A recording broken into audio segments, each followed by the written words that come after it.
think that there are probably a couple of different angles, but one of those angles is to strengthen our ability to provide comfortable, evidence-based routine care for women, not just when they're in labor, but also during antenatal care, so that they're educated and reassured that the risk associated with cesarean section is more than the risk associated with a normal birth for a healthy woman, and that normal birth is something that they can do, and that there are people there that will take care of them that are experts.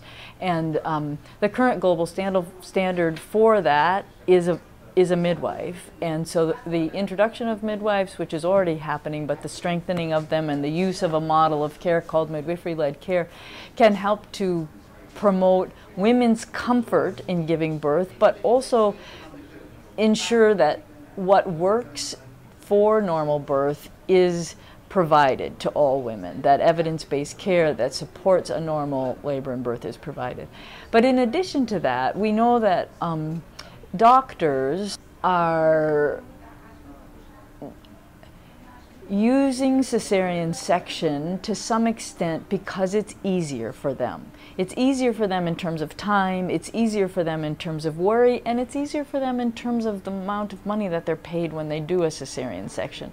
So midwives can help to some extent if we keep women who are normal and healthy away from the doctors and they're cared for by midwives. Then the doctor doesn't have the opportunity to schedule a C-section during antenatal care that's not indicated. If they only see the women that are at risk, then that will narrow it down. But it won't probably take care of everything. In addition, we need to be able to say to the doctors, these are the medical indications for cesarean section, and if you do a cesarean section for any other reason, it's what's called an elective C-section.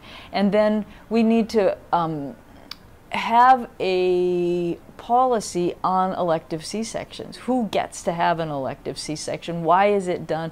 How does the country feel about them? How does the community feel about them, given that there is increased risk with them? For the medically indicated C-sections, they need to be reviewed. Every facility should review the C-sections that are done, and were they done for a medically indicated reason. There needs to be more oversight into the C-sections that are performed.